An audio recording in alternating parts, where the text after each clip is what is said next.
Oh, thank you. And I first want to thank you guys for inviting me here today. This is an extremely exciting topic for me. I want to start by just giving you a little bit of background on myself, and then talk about some background and just general information about our organization, and then talk a little bit more specifically about how we're working with Tufts University. I was originally a computer science undergrad. I worked in high tech for 15 or 18 years. Met my husband during that time, and we started an organic farm, but I stayed in that world. And then finally just quit in 2009 to work on the farm for a couple of years and go back to school for an MBA in sustainability, just wanting to shift my life. And after graduating, found this organization, Food for Free. So I've been there since July of 2012. And it's been a really incredible experience. It's a very different life than working in the corporate world. It doesn't pay as well, but it is far more fulfilling. It pays enough for me to live, and my job is my life. It's not my job is my life and I'm working all the time. It's that part of my life is my job, and the relationships that I make there, and working within the community, and I am lucky enough to live a mile and a half from my job. So it's been this really great integration of my life, my lifestyle, the work that I do, and the people that I work with. Food for Free is, and I was lucky enough that it was Food for Free. This is an amazing organization, and I'm going to talk about the amazing things that we do, and I'm not going to take credit for it. I'm lucky enough to be in a leadership position right now, but we have been around since 1981, and as far as we can tell, we're the very first food rescue organization in the nation. And it's very popular now, but Food for Free started very much in the way a lot of places are starting now. There was people in Cambridge, and they are noticing that all this incredible food is getting thrown out at the local markets, and that there's hungry people, and that there's food pantries that are struggling to put produce on their shelves. And so they borrowed some vans, and they started going to the supermarket, picking up the food, bringing it to the food pantry where it could get laid out and taken home that same evening by people who needed it. And we've grown a lot since then. Last year, I believe, we rescued or saved from going to compost or trash 1.8 million pounds of food. And your typical meal is 1.3 pounds. So that's about 1.5 million meals, healthy meals, that were going, in many cases, to landfill, in many cases, because we happen to be in the Cambridge area where there's a lot of more progressive organizations, in many cases to compost. So we pick up all kinds of food. Historically, as I said, we started with supermarkets. And so it's grocery items, and we focus highly on produce. Just to quickly set a stage here, hunger in the United States is really often equates with obesity and diet-related disease. It's not your typical hunger that some of the older folk in the room saw growing up, these commercials of starving children in other countries that really were not eating. Here, it's really about not a lack of access to food necessarily. In some cases it is, but it's a lack of access to nutritious foods. Our food system is set up such that the healthy stuff can be very expensive, and the cheap stuff that is high in calories and very low in nutrition can be very affordable. And when you're a family and you have children, you want to put something in their bellies. And you can't necessarily afford to go to the grocery store, necessarily get there, and purchase a bunch of vegetables and cook a meal after your potential 2 jobs. And McDonald's, a meal for everybody, may be cheaper. It's not that people don't care what they're feeding their families, it's that they cannot afford, and there's a lot of other barriers to accessing healthy food in a way that they can then provide it to their families. So Food for Free is historically focused on produce. I was talking about this prior to this presentation, we have this great bridge between addressing a serious environmental issue and providing an incredible, not solution, but benefit to people who are struggling. Food waste by itself, forget about who we give the food to, is a major problem. 40% of the food that we grow, 40% of food that we grow doesn't get eaten. And I think one of the best ways for anybody to really appreciate, people who grew up during the Depression tend to naturally not want to waste food and can really recognize the value of it. Working on a farm and working full-time for a few years on a farm and really understanding what goes into growing a tomato and the work behind it helped me understand really the value of food. We grow up in a world where you go into the supermarket and it is full of anything that you want, anytime that you want it. And so to some extent, it's not people's fault that they don't quite get it, that this stuff has tremendous value. and that throwing it away or wasting it is wasting all of the water that went into it, all of the human energy that went into it, all of the soil nutrients that went into it. It's all of the, in some cases, oil and petrochemicals that went into the fertilizers or the pesticides. So there's a lot of waste that happens besides just the food. It's all of the inputs that go into it. It then goes to landfill. It creates methane gas. It contributes significantly to our global warming. On the flip side, in this country of abundance, people are hungry. People are food insecure, I should say. People are struggling to access healthy foods. The beautiful thing about that, as ugly as it all is, the beautiful thing is that we can solve two problems with one solution. That's what Food for Free does. We drive around to supermarkets every day. We've got a couple trucks, a van. We're getting another van soon. Go to Whole Foods. We go to Trader Joe's. We go to Boston Organics. We visit some wholesalers every day of the week, and we pick up all of their surplus foods. Now, before we start to think, why do they have so much and these guys need to be more careful? They do. There's definitely improvements, as Tufts has done in removing trays. There are things you can do to eliminate the creation of the waste to begin with. But if you think about a supermarket and you think about our culture, people don't want to walk into a supermarket and see 3 heads of lettuce. I worked at my husband's farmer's market, and he says, stock them high and watch them fly. So he'd have to load up his carrots, and he could sell 75 of 80 carrot bunches in the first couple hours, and those 5 would never sell. It's something that we're used to. So supermarkets, to be in the business they're in, to stock their shelves full. And they can't sell you at full price. Whole Foods can't sell you a bunch of collard greens that are only going to last 2 or 3 days because you paid full price, and you may not eat it that night, and you may come back really frustrated or not come back at all. So that means they're filling their bins with collard greens, and then they're pulling them all off, or many of them off, before they're bad, when they're still edible. And that means we get that stuff. So the waste is going to be generated. The waste could be generated, but it's not waste. We prevent it from becoming waste. So food surplus in this culture is inevitable. In this culture, as we stand today, food waste is not inevitable. We can then go to that store, pick up those collard greens, drive our truck throughout the day to a food pantry, to a shelter, to a youth program, drop off those collard greens. They lay them out for the folks coming in that day. People take them home. They cook them that night or the next day. And that's actually a fantastic solution. We added a lot of farms over the last several years. In the summer, we go to 11 farmers markets. And this was great for me when I joined, because working on the farm with my husband, one of the things I saw is he makes the best tomatoes in the state, but he would sell his tomatoes, his beautiful heirloom organic tomatoes, $5 a pound.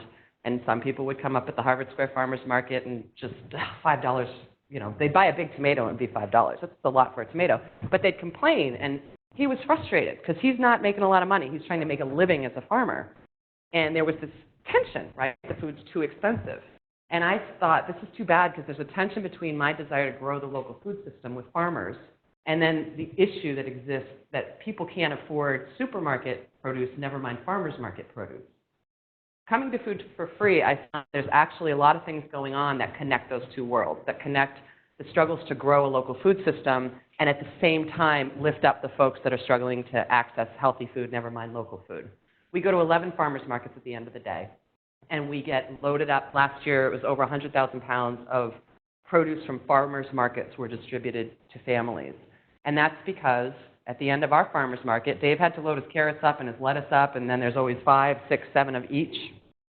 And he doesn't have another market for 4 days, so he can't bring that stuff home and bring it to the market. He brings it home and he gives it to chickens or he composts it. And he's got to load it in his truck, and he's been there all day, and it's really frustrating for him. And so for these farmers to have Food for Free show up and let them select, I'm not going to be able to use this, and instead of going home and composting it and dealing with it in the meantime, let me know it's going to people, because I worked hard to grow this food and I want people to appreciate it. And so they load us up with that food, and that's a benefit to them. It's a benefit to the people receiving it. Furthermore, they're not outside of Food for Free, but things like Snap Match, so people can now use their food stamps at farmers markets and get their dollars doubled in some cities around here, which gets that local food to people who need it. It also gives a larger market to the farmers trying to make a living in New England. So there are actually really nice connections now, bringing this whole food system together, local food growing, dealing with food waste, feeding people who need it. So historically, supermarkets and farms, groceries and produce. In 2014, and so Food for Free started this, and that's fantastic. And we've done it for 35 years, and maybe for the first 30 years, we kind of crept along, we did it. We were this very organic organization, and it was chill, and nobody knew who we were, but it didn't matter. We got in our trucks, and we got the food. In 2012, the National Resource Defense Council put out the report for the first time saying that 40% of the food that we grow doesn't get eaten. And that has started, and I've seen it because that was the year I started. The momentum over the past almost 4 years now has been amazing. That started some focus around food rescue.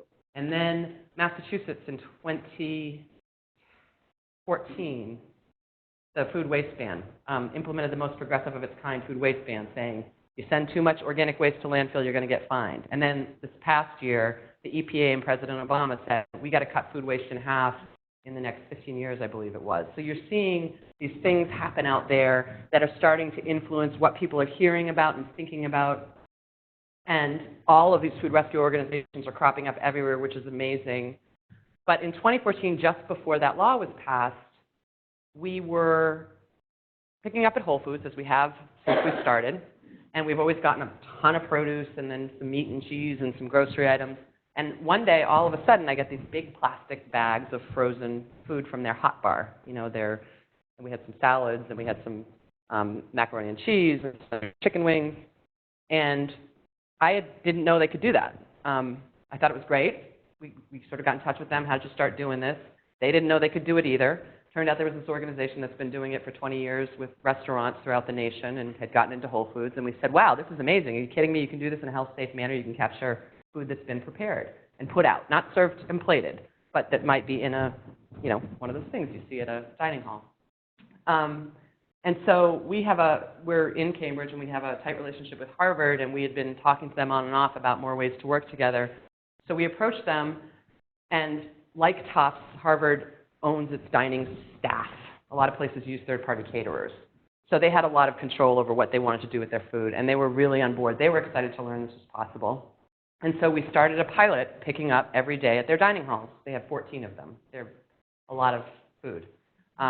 Every day, trucks go around. So at the end of each dining, they freeze the stuff up in these big bags of food and put it in their freezer. We come pick it up. We bring it back to our freezer, and then we distribute it to other organizations. And the pilot was one dining hall. In the fall, we launched all 14, and we were picking up 2,500 pounds a week. That's about 2,000 meals, literal meals, 2,000 meals every single week that were going to compost.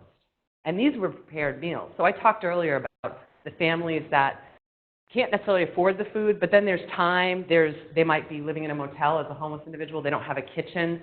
We can bring them all the produce in the world, and they're not necessarily going to be able to feed their family in a healthful manner.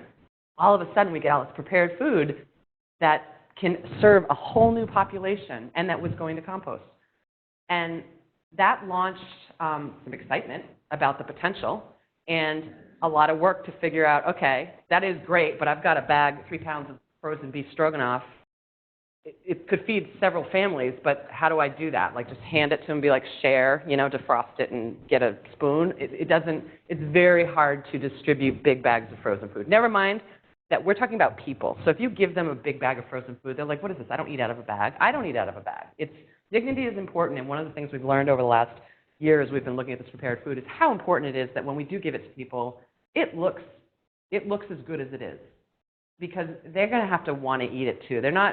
Folks who are struggling with accessing healthy food are just like you and I, and they care what their food looks like, and they don't want you to hand them trash and leftovers. So over the past year and a half, as we're like, how are we going to distribute this food, we put a lot of work into figuring it out. And this is what it would look like, except this isn't even frozen. This doesn't look too bad because these are individual things like carrots and corn, but you can imagine that being beef stroganoff, or a soup. It just didn't look good. But that's what it looked like, and that's what we were trying to figure out. And over the last year and a half, we have come up with this really amazing solution, which is part of what will sort of connect us to Tufts, and we're calling it Family Meals. And it was not easy to figure out, but we hired Ross, who some of you may know, and who those of you who attend on the 29th will meet. But he worked, in fact, with a class here at Tufts that helped with a ton of people in the community to figure out how do we make that usable. And what he came up with was family meals. And this may seem obvious, right? But this stuff is frozen. By the way, I think this might be the Tufts food. Like, this is the first family meals he created. That's steak. You've got steak tips and whole grain rice, lemon chicken and rice. He keeps the food frozen because there's a lot of logistics involved here. He takes this food while it's still frozen, the things that can be broken down, like those carrots, like those peas, like steaks, even rice. There's ways to break it down while it's still frozen in a health-safe manner and get it into these containers. This is beautiful looking, isn't it? And it's incredibly tasty. He can now take all this food that we are not paying for, and basically for the price of packaging and the price of Ross, we can start to create meals that are attractive, that are healthy, and that we can now distribute to a food pantry, to a school, to a meal program, to people living in motels. We could go out on the street and hand it to somebody, and they could go into a Store 24 and heat it up in the microwave there. All of a sudden, the distribution channels open up. This is not easy, and we haven't yet figured out how to. Ross's job over the next 3 months is to figure out how do we do this in a way that we can really scale it up and start to capture all the food out there. As we established that this might be something we can do, we really started to do more outreach for food.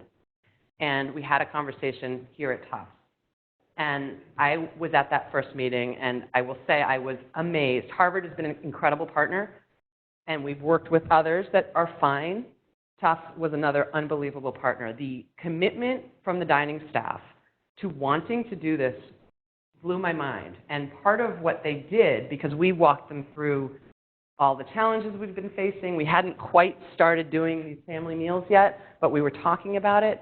And what Tufts is doing that Harvard doesn't and probably can't at the scale that they're at, to be fair to Harvard, Tufts, unlike any of the other food donors we're working with, is freezing the food. Instead of putting it in that big beef stroganoff bag, they're freezing it in portion sizes. And so Ross can now take it, and you know, with broccoli, we might be able to break it up, but there's things we haven't been able to use, like mashed potatoes. You can't take a big frozen mass of mashed potatoes and cut it up and put it in these. But we can pretty much take anything that Tufts is giving us because it's already in the right portion size. And I want to stress that we're a nonprofit. We're trying to make something work, not because anybody's getting rich off of it, but because it makes sense and it's doing a service to the community. And we're doing that because there's people that work at my organization that care, because there's people that care enough to provide us funding.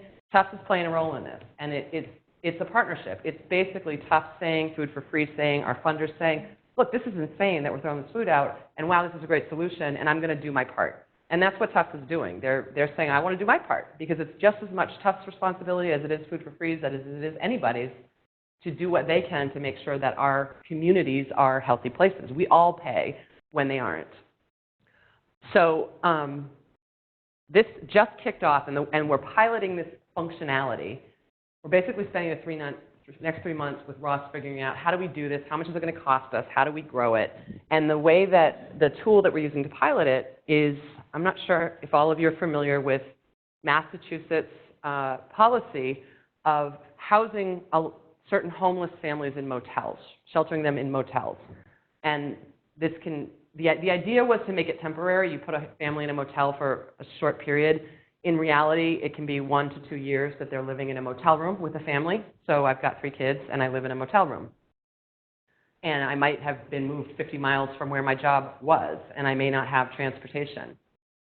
There are a lot of challenges these families face. But if you think about living in a motel room with a microwave and a bathroom sink, really try to imagine, and 2 kids jumping on the bed, like try to imagine eating well. And McDonald's is next door, and the Chinese food restaurant is downstairs, and the supermarket is 10, 15 miles away, but even if I could get there, how am I going to make a meal with a bathroom sink and a microwave? It might be possible, but these folks are facing so many other stresses. I don't think I would do it. With the amount of stresses they're facing, it is near impossible. So this is a tragedy that's taking place. And when we came up with these family meals, like, how perfect is that? So Ross is part of a collaboration in Brighton with Alston Brighton Community Development, with several groups that are concerned about these hotel populations.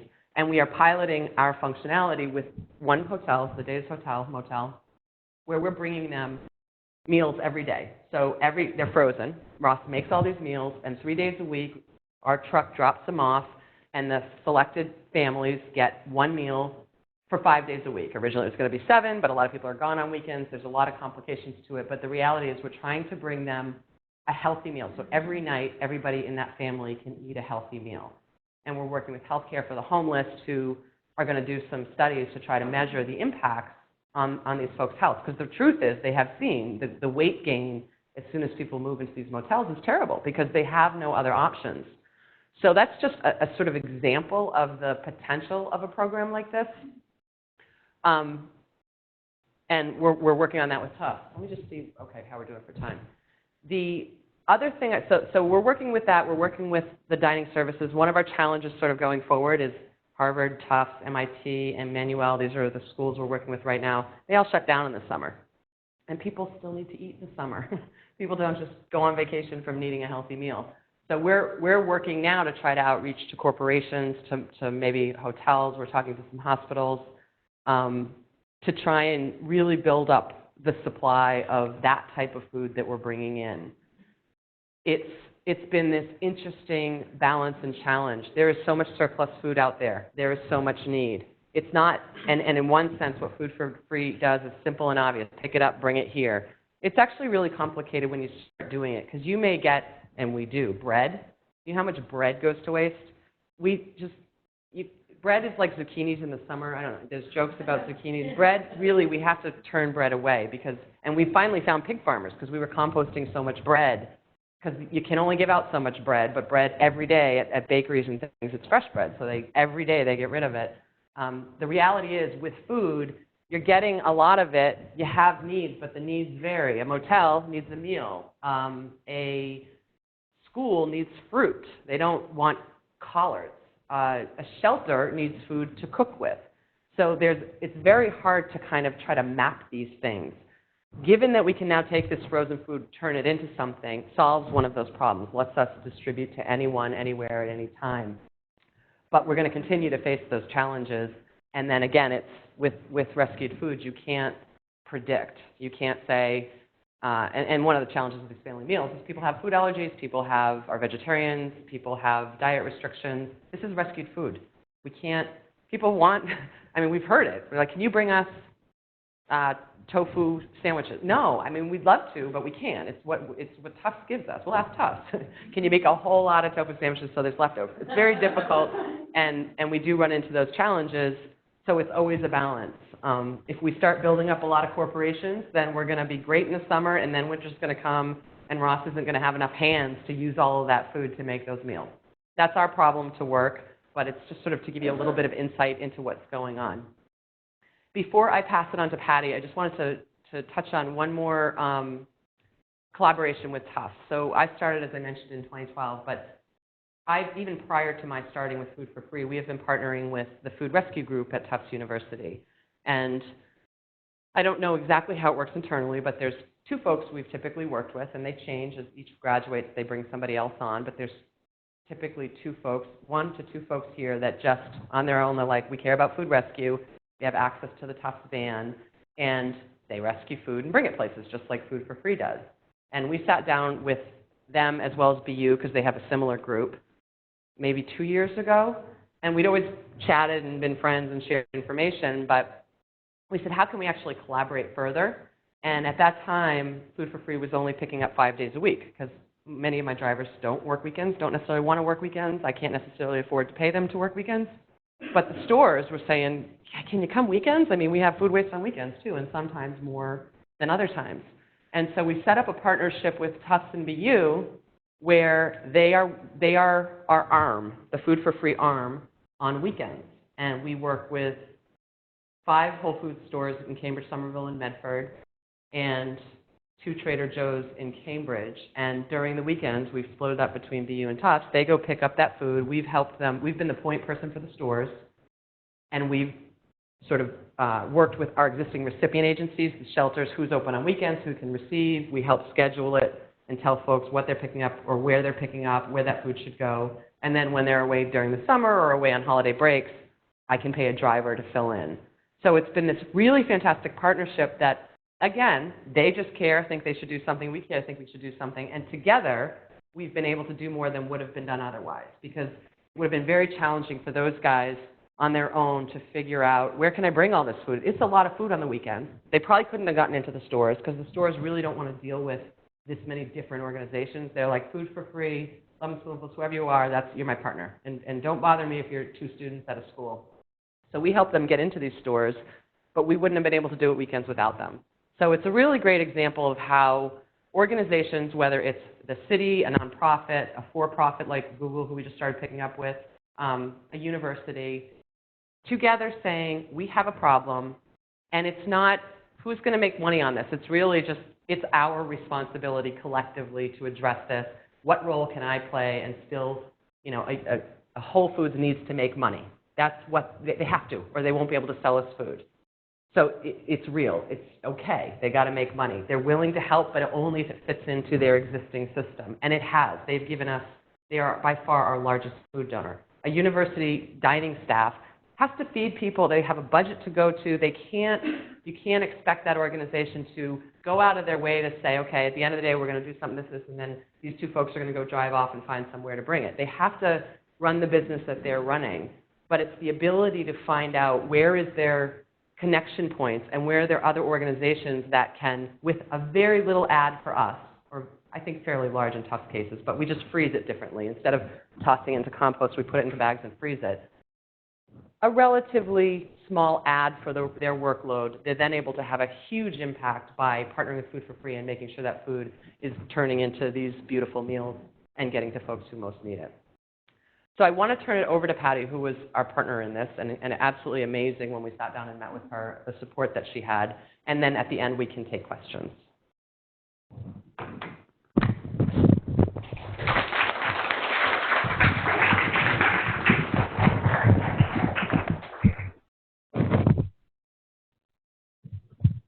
Oh, we have a couple slides. How's that sound? Is that all right?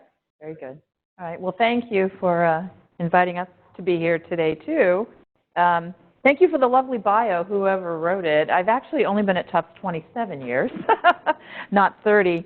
But as Orlin has alluded to, there have been many, many things that have happened over time, and I'm just thrilled to have been a part of it and to be able to work with so many people who care as passionately about these things as we do. Dining Services is a department within the university, all right? We're all Tufts employees. And we serve about 2 million meals a year in 8 different locations. 6 are retail, 2 are dining centers. Hodgdon's a little bit of a hybrid in that it's priced a la carte, but it is accessible mostly by students on meal plan. And so we have a very large audience. The dining centers themselves, inherent in the style of service, is that they're, as you were describing, just, sort of the Western culture here in this country, there's inherent waste there.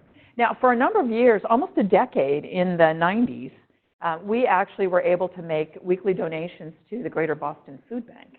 And there was a time that they were taking prepared food. But many things have changed, and that went away.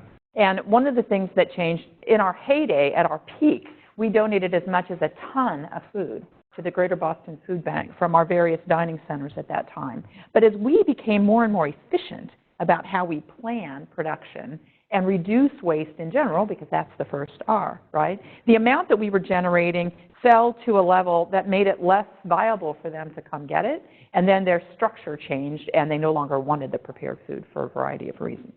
So historically, because I've been the director for over 20 years, any student group or any department that has come to us and said, we would love to rescue your leftovers, we say, sure, come on. It had not been occurring regularly over the course of a month or 2 or a semester over the years, but we have tried to work with a number of student groups and different departments. But when Food for Free came on the scene, particularly with your relationship with Harvard, suddenly it became more possible for us. Okay. So these are the 5 strategies that we're currently using, because our first goal is to just reduce waste in general, and not necessarily in this order. But for us, with 2 million meals a year that we're preparing, which is over $6 million that we spend on food, it starts with planning, all right? Planning and procurement. Certainly donation is an option that we've been able to be much more successful in. We get a lot of press about how much we compost, and I'll go into that a little bit more. But I think the most important thing that we all need to be engaged in, and often the most difficult, is about educating, particularly our students. And I do have some slides at the end of a very, very successful educational event that went on last night, actually, in DeWitt. So from a planning standpoint, Tufts actually originally hired me because they were going to purchase software that they would use to plan menus, figure out how to explode recipes so that only the amount of a food item that you need in a meal period would actually most likely be prepared, and then how to procure all of that. So we have this system called Food Pro. It's menu driven. Every menu has recipes. Recipes are made up of ingredients. Ingredients are either processed internally through our central kitchen, but ultimately they're sourced from outside the university. And Food Pro tells us every week, it prints recipes for us, sized to our production needs. In the old days, recipes were batched, 50 servings, 100 servings, 200 servings. You would pick the closest number and make that amount, and you had whatever you had, right? Now, through Food Pro, we can plan for 36 servings, 71 servings, 218 servings. It's not easy to round off a roast necessarily, right? I mean, some things are catch weights, but it's enabled us to be a lot more efficient and effective. We actually have a new module that we use to track what's wasted at the end of a meal so that we do a better job planning and procuring going forward. So not only does it batch out those recipes, it actually puts together the shopping list. It knows the ingredients and where they come from, and if they come in frozen, and if they have to be thawed, and how much time they need to be marinated, and all these different things. So we've gotten better and better at planning over time.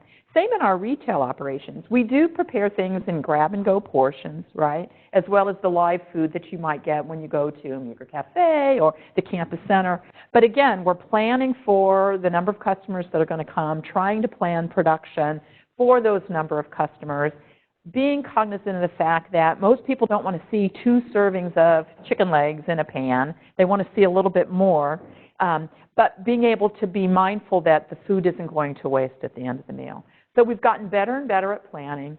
It just takes a lot of effort of our production chefs and our managers working with our employees. But we've been able to reduce our waste significantly as a result of all this planning. The thing I want to say about procurement is the planning enables us to do a better job procuring. But I would say that we're in the same boat as the grocery stores when it comes to perceptions customers have of what food should look like and how it should be displayed. So abundance, plenty, beautiful is something that we still feel is important to our customer regardless of where we're serving the food. And I know one of the criteria on the poster I'll show you about, Dan Barber has a better term for it that I can't think of, but you know, the ugly fruit, right? Things that have blemishes, things that maybe are not perfect, are the things that we should feel very free to select and to just take the little piece off that we don't want. But we do have to deal with that in terms of if we say to one of our suppliers, unless it's one of our local farmers, that it's okay that it not all be perfectly sized, it doesn't really fit the way things are sold currently. And so pushing on that envelope of trying to help the industry adapt as universities like ours and Harvard and Boston College, you know, it's this tension that you describe that's constantly going on, but hopefully over time we'll start to see some movement in the supply chain so that these sorts of things are understood to have value to us, that we're willing to pay for it. We're looking for these sorts of things, and we want to encourage our distributors and suppliers to be working more closely with the kind of growers who can provide us with those sorts of things. I remember this fall seeing someone had chalked on the sidewalk in front of DeWitt.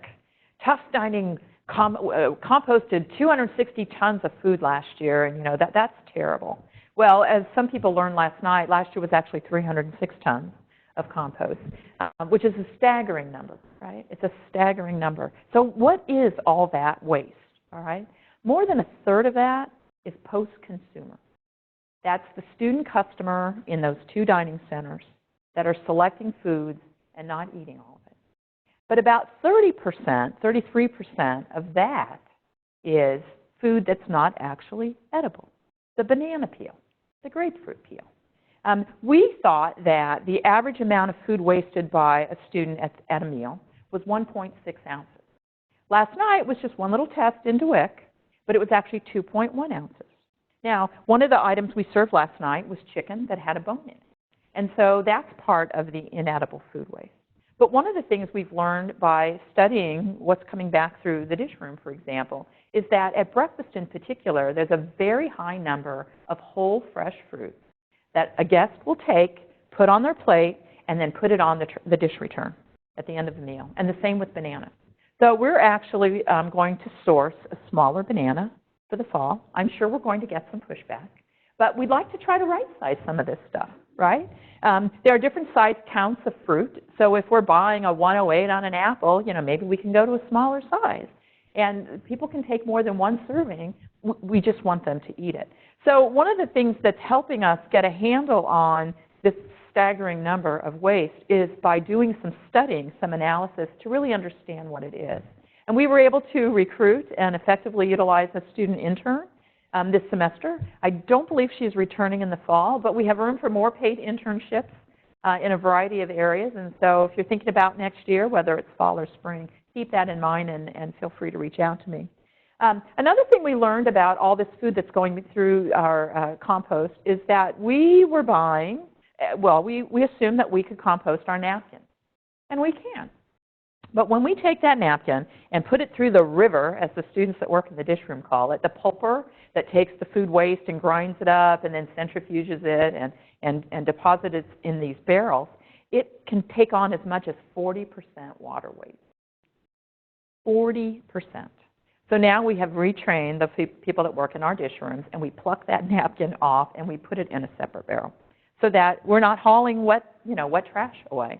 And so we're finding that students were using multiple napkins. We went to a different size napkin to see what kind of impact that has. Don't have the data yet, but sometimes you might think we're a little flaky, or maybe we're just trying to get a better buy. And yeah, that's part of it. But we're trying to understand the behavior. And if we go to a different size, might that affect the number that is consumed? They're currently in baskets on the table. Perhaps we should go to a central location. Things like that. So last night, we were able to have an educational event, I'll come back to that, in DeWick that was a collaboration between the Tufts Sustainable Collective and the Tufts Food Rescue Collective and Tufts Dining and our intern. And we called it a wasteless dinner, all right? Waste less. And so there were many components, but what's the most important is that it was peer-to-peer education. It was a program planned by students, working with our staff for the resources that were needed, staffed by students, and much of it was designed by students. I think Julie was, our nutritionist, Julie Lampe, shared a statistic in the article that was in the Daily today. I think 200 students took the little card. So if you went around to the different educational station to learn about these different aspects of waste, you could have it checked off. Only about 30 returned it. So, but I think that a lot of interest was generated, and certainly there was a lot of activity. But the thing that I thought was most impressive was how dedicated the volunteers were to weighing the amount of food that students had as waste on their plate at the end of the meal. And again, because I think of the chicken bone, if the average amount of waste works out to be about 1.6 ounces per student, last night in this particular situation, it was more like 2.1. And so we have a ways to go, obviously, but I think creating awareness is the first step. So this food hierarchy, you can't see, and I won't be able to read it either. But the first initiative right here is talking about the produce that's less than perfect, right? Being sure that we can be a place that can acquire that type of ingredient so that it's not going to waste somewhere else or seen as being less than desirable. And a good example of that is a partnership that we have in place with a local supplier who is able to source local tomatoes and turn it into a custom formula marinara sauce just for Tufts Dining. Don't remember how many, hundreds of pounds of tomatoes that we committed to, but these are not the beautiful blemish-free tomatoes that you would want to see, displayed or sliced for your sandwich. These have wonderful flavor and certainly the nutritional value, but they were able to formulate this tomato sauce specifically for us. One of the things that we decided to do when we did that, though, was to make sure that that formula did not have added salt or sugar. And so we definitely got some feedback from our student customer when we first rolled this out, because the flavor profile is different. And so we had to do some education that it doesn't have the classic taste that the product we had been using previously had. However, most students, once we explained why the flavor was different, had no issue with it, and the amount that we use seems to be comparable to before. But we certainly are trying to repurpose the food, which is where Food for Thought comes in. And so right now, this initiative is going on in Carmichael and DeWitt, which you mentioned. And it has been able to be the beneficiary of a number of student volunteers. So right now, 5 days a week in Carmichael and DeWitt. At DeWitt, I believe it's happening sometime between 4 and 6 p.m. At Carmichael, I think it's between 2 and 4. We've been asking for volunteers who come in and assist our full-time staff to do that portioning of the food that we have set aside at the end of the day that can then be donated to their family meal program. There are times during the semester when there are other kinds of food items that we can donate as well. For example, at the end of the fall semester, we found ourselves in not an unusual situation in that it's a little hard to predict how many students are going to remain on campus as the semester ends. But this year, the way the holidays fell, it seemed like many of the faculty were able to have you complete all your work and finals and everything the week before the semester actually ended. And the couple of days that led right up to the end of the semester was very, very hard to predict how many customers would actually be around. So we had to plan and prepare food for people who never actually materialized. Well, we had started these discussions with Food for Free, and all of a sudden, you know, we filled one truck. They had to go drop it off and come back. We ended up donating over 8,000 pounds of food items: bananas, deli meat, milk, cases of bananas, fresh produce. And we will find ourselves in that situation again. But more and more, because this is raising the level of awareness among our staff, we're finding that our desire to be better planners, control production while it's being prepared, has only improved. But we still are able to have this food, you know, portioned out so that it can be donated. One of the things that's part of the educational process that was also very instrumental was Ryan, your operations manager, was able to come to staff for our kickoff training session that happened just before the start of the spring semester in January, and gave an abbreviated talk, but shared a lot of the really important details that Sasha shared with you today about the food insecurity and the folks in the community and what Food for Free does and how they do it. So the staff are very, very invested in doing what they can to make sure that food that has more life in it is able to be properly portioned. And in some ways, they're happy to be busy in the afternoon, you know. They might have taken a pan and just put a piece of saran over it, put the date and the time, put it in the refrigerator. Now if they have to take a little bit more time to portion into bags, it gives them a little bit more, it's like job enhancement. You know, there are slower times during the day, which is why we picked the 2 times that we did. And when they know that that they can fill that time doing something that's very, very worthwhile, it makes the time go faster. You know, we all know people in our lives who have struggled and have these situations that happen to us, and so it's very relatable. So anyway, the educational portion has been very helpful. I think that's all I'm going to say about this. Yeah. So I think we can move into questions.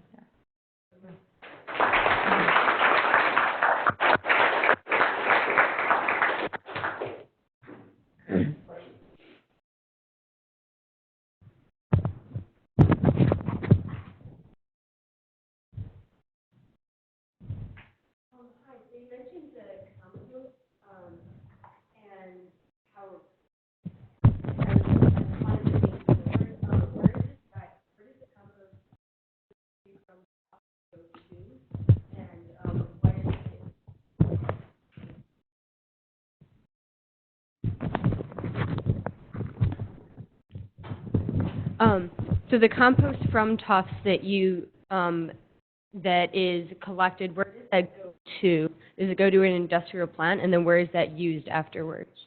I may have to defer to other people in the room. Yeah. I will say that we have 2 different companies that are picking up our compost currently. Right? One is Save That Stuff, who's also the university's general trash hauler. And then there's... She has a mic. Yeah, thanks. And then there's Thompson Disposal.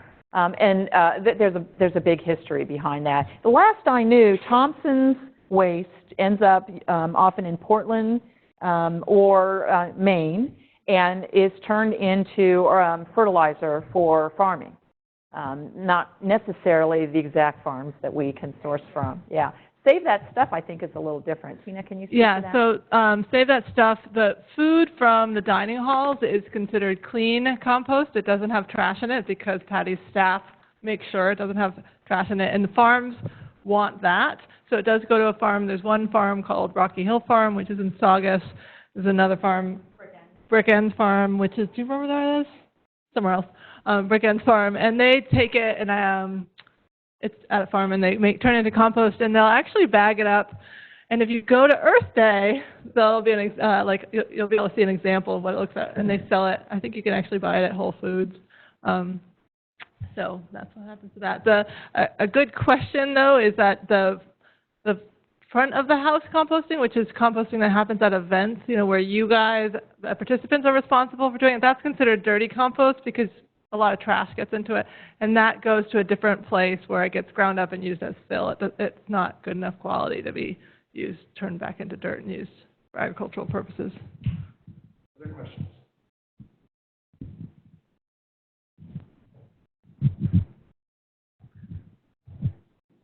First of all, thank you both for all you do. I'm really impressed and really happy to see this has come together after many months of discussion, to see so many people on board, and it's just beautiful.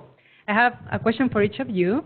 For you, Patti, do you have an idea of how many meals you are providing for people who need it every week? I don't know. I don't know if Sasha has an idea. I don't have the number. Yeah. I can certainly find out. It's simply taking how much we figure meals by 1.3 pounds per meal, and we can find that out. I should have checked that before I came, but no, I don't know. It's a good question. The second question is for you, Sasha. I was wondering, have you heard of any stories from the people who received this meal, how this has changed their lives? So it has yet to change their lives. We started delivering them 2 weeks ago. I mean, not this particular meals, but in general, the meals program. So there's a couple of responses to that. Because mostly we work with about 110 different agencies that serve the people directly. So we hear more from the agencies. So a food pantry, for example, where people come shop. A lot of these food pantries are out of a church, a bunch of volunteers, really no storage. Before Food for Free or without Food for Free, they're able to source and secure dry goods and shelf-stable goods that maybe there's a room in the church, but they simply couldn't get produce because there's not cars. This is a bunch of oftentimes very old women that are just volunteering to make this happen. Because Food for Free is able to come an hour before they open their doors, we can drop off lettuce and collards and kale and fresh vegetables because they're just going to put them out immediately. And so we've gotten tremendous amounts of feedback from the programs that we serve, that particularly produce, that without Food for Free, it simply wouldn't be available. We have a program where we distribute groceries twice a month to elderly people, disabled people who live in Cambridge and can't physically access a food pantry. And we're bringing them groceries, a lot of produce, and we do surveys.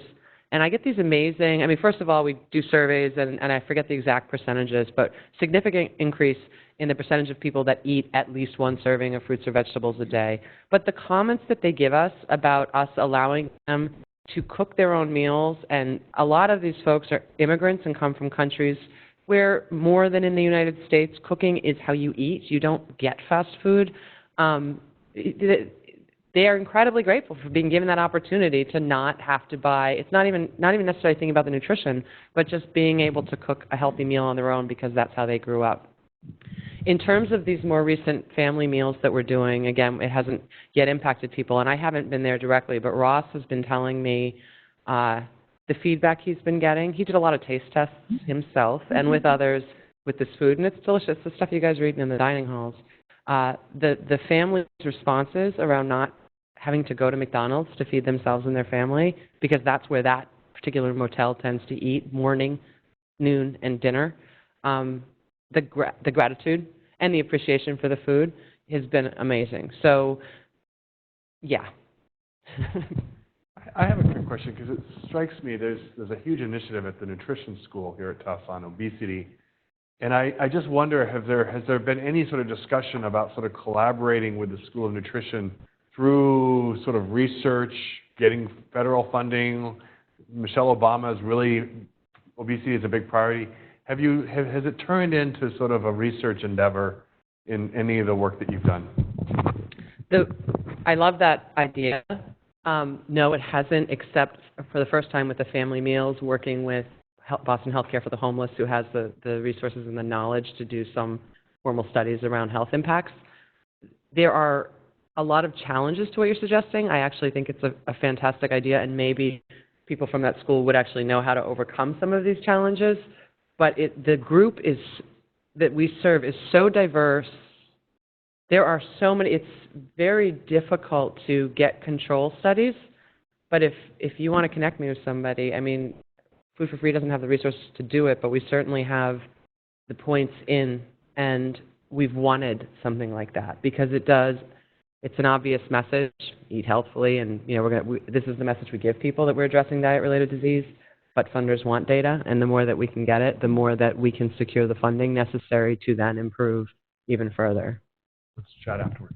Any other questions? I do want to add, if my math is correct, we've just been doing this donation in February and March, but it's been about 875 pounds, which at 1.3 pounds per meal would be about 670 meals so far that have been donated. Since February. Since February. Yeah. Okay.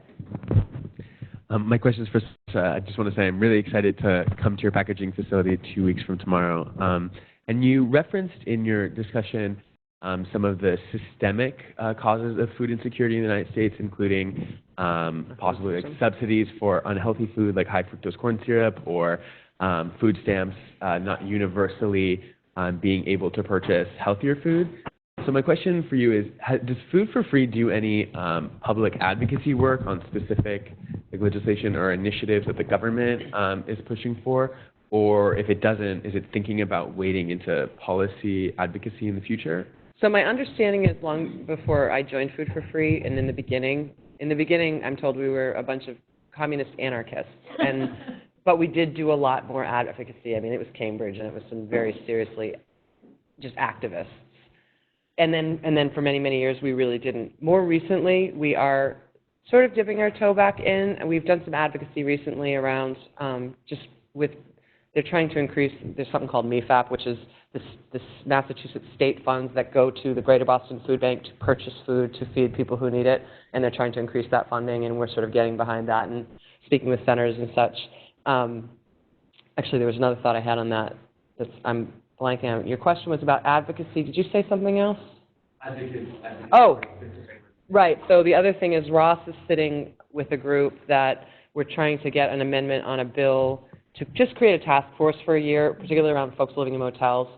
Have this task force for a year, really start to look at, understand the health impacts of being housed in a motel, and make proposals for, okay, state, if you are going to house families in hotels, here's the steps and or the money you need to provide to ensure that they can eat as well.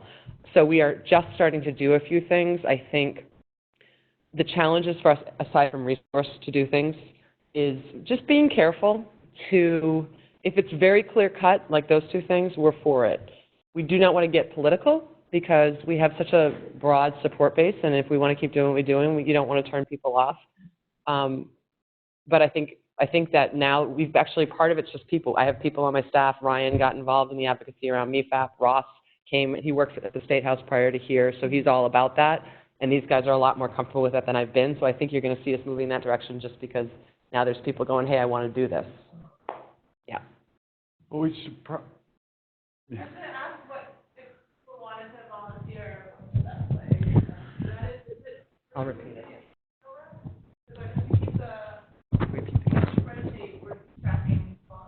Yeah, we're still looking for volunteers to help with the portioning out of the food at Carmichael and DeWitt. I'm sorry, too close? Yeah.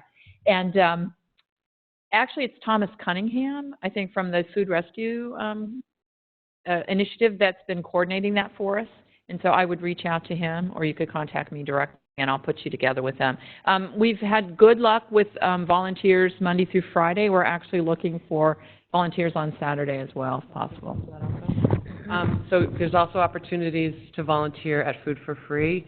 Right now, Ross's packaging takes place on Wednesdays. We're struggling with kitchen access. So right now we use one church. It's available all day Wednesday. So poor Ross is in there 8 hours every Wednesday trying to crank out 400 to 500 meals with Christy, who's a student here at Tufts.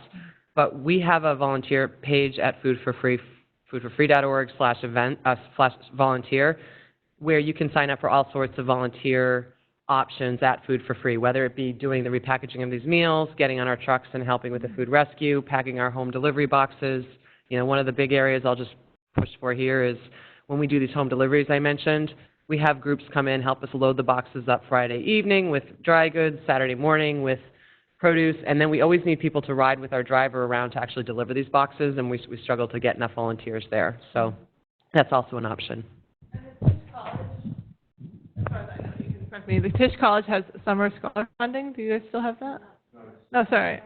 They're gone. They left. So Tisch College which allows you to do a volunteer job for the summer, and they can give you a stipend or like money to pay for your student contribution to the college.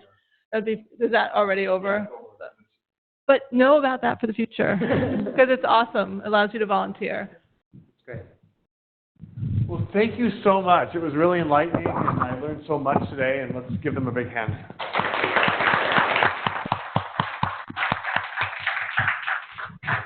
And I'm sure they'd be welcome to answer any questions for a few minutes if you have them.